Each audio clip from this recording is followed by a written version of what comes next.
Now, prior to the extension of the lockdown announced by President Buhari, securities trading across the equity, debt and money markets had been done remotely. But let's talk about what the impact of the extension would have on the markets. And the head of research at United Capital, Wale Olusi, joins me now for some analysis. Good morning, Wale. Thanks for joining us. Well, let's begin with the president's speech and the extension of the lockdown. What does the extension mean for businesses and the markets generally? Okay, good morning. Thank you for having me here. I think for businesses and the markets, it depends on the sector you look at. For those that are involved in manufacturing and many of these other sectors where their staff have to be physically present in their factories for actual production, I think this simply means that they are going to have another 2 weeks of zero productivity. But for some of us in the services sector, including the markets, the idea of working from home is now very has come to stay. If you ask me, for example, we have been working from home for close to 3 to 4 weeks now before the president, even made this announcement because we saw it coming. So for those in the services sector, I think working from home, depending on technological devices such as Zoom for meetings and all these other platforms, for trading activity as well as, for example, the banks, their channels. I think what you will just have is all of that will continue. But if you look at it on a whole, because a lot of people are going to be staying at home, demand will generally be weak, and then we will have productivity generally at a suboptimal level. But we understand that the economy depends on the health of the people. If you do not have healthy human beings, then the economy cannot thrive. So I think this is for the good. We need to ride the curve and allow, a lot of people to, those that are already infected show symptoms so that we don't overwhelm the healthcare system. And then we are able to handle it, and then we can get the economy back on its feet. What are your expectations from the Ministry of Industry, Trade and Investment, Communication and Digital Economy, Science and Tech, Transportation, and other MDAs that, of course, the president has directed to jointly develop a comprehensive policy for Nigerian economic function with COVID-19? I think that depends on the speed by which, that action point or policy statement will be developed, because a lot of things are happening and isn't just declared another 2 weeks. Because that's the policy rather than an action. The question is, are we going to have the outcome of that policy statement or action in the earliest possible period, say 1 or 2 days, so that this can be actioned immediately, and then you can palliate or reduce the impact of the lockdown and of course the COVID-19 outbreak on economic activity.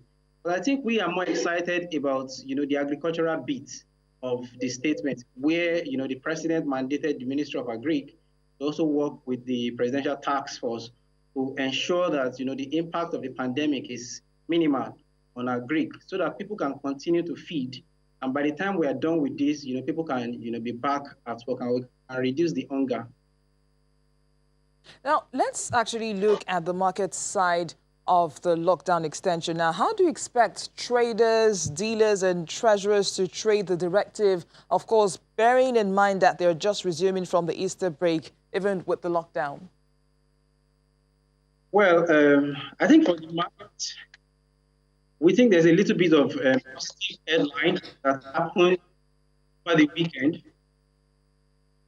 This problem started because the coronavirus outbreak, a huge weakness in demand, especially coming from China, and then it filtered all over the world. But a huge proportion of it is also caused by the fallout of agreement between OPEC and non-OPEC members. That's also led to a supply overhang in the oil market.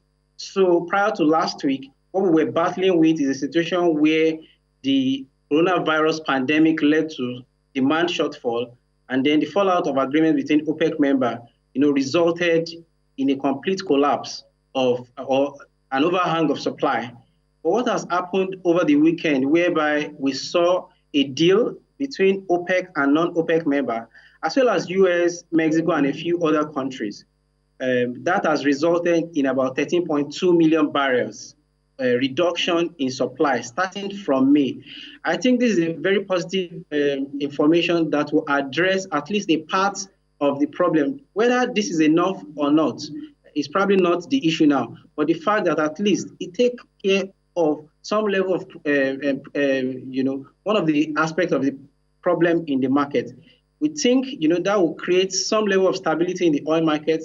Oil prices will probably stabilize between 30 and probably 35 as a result of the OPEC deal.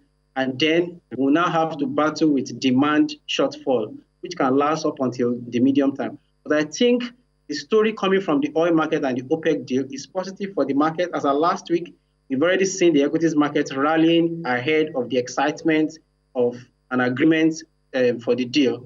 We also saw Eurobond prices retrace slightly upward. So we think this week that excitement is likely going to greet market going forward.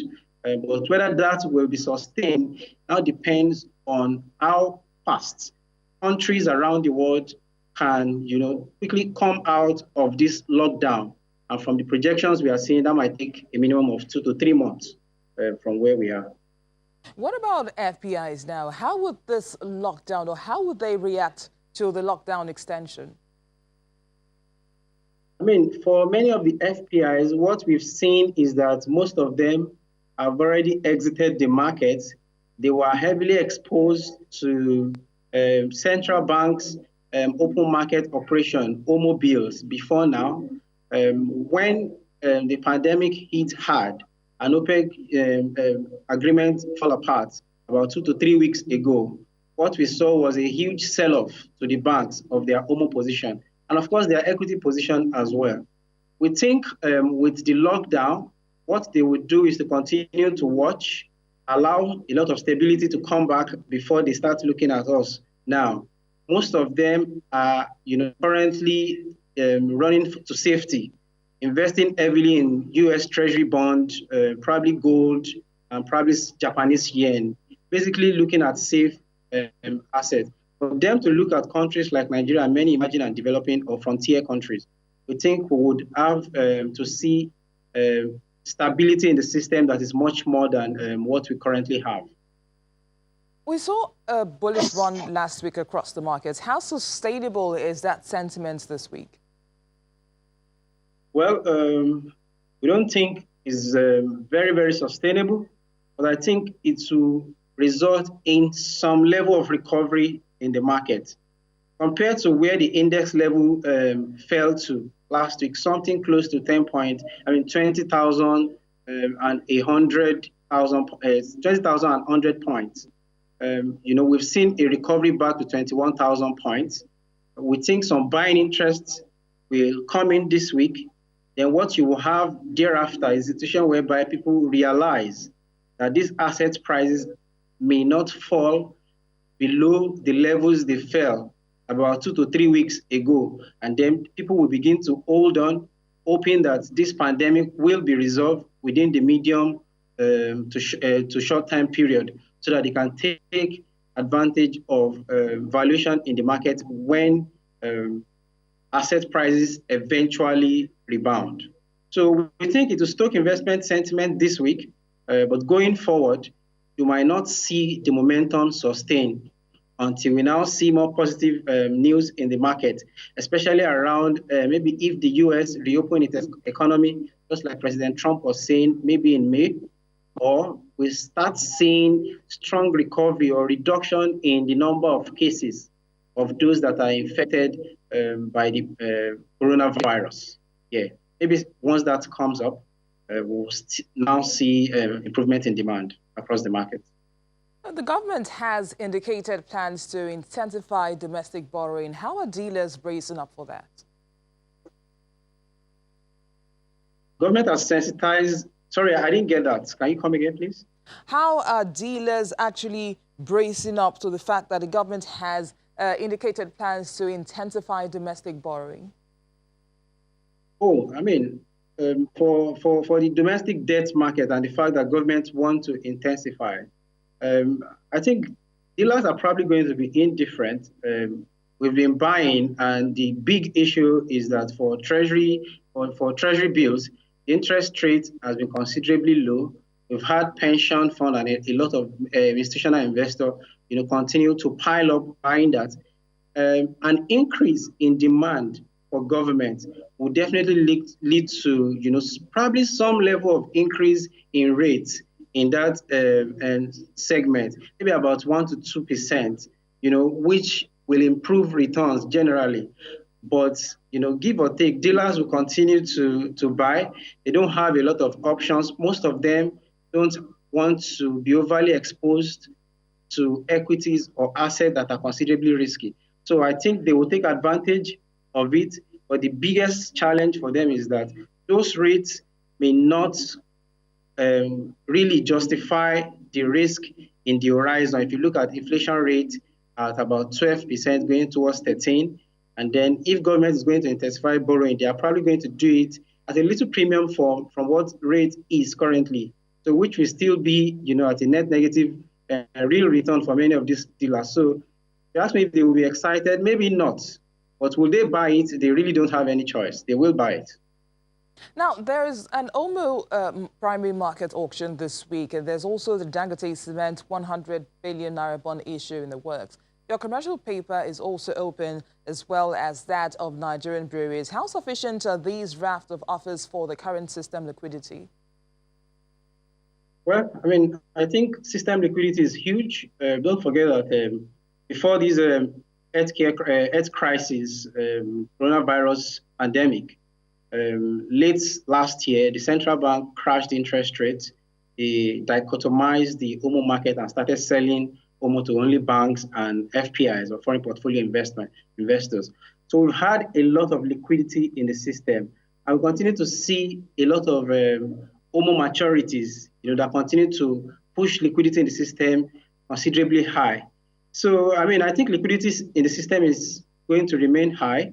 And then people or investors generally, especially the institutionals, will continue to take advantage of whatever is in the market to buy them. That's partly one of the reasons why rates will also continue to stay low, because investors don't really have too many options.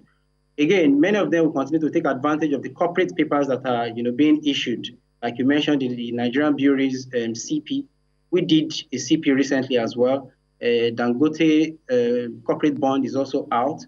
Those corporate papers will offer rates that are slightly higher than what the sovereign, the government, is offering. So you will see a lot of interest in as a result of the yield environment, especially as far as treasury bills are concerned. Head of Research at United Capital, Wale Olusi, thanks for your thoughts this morning.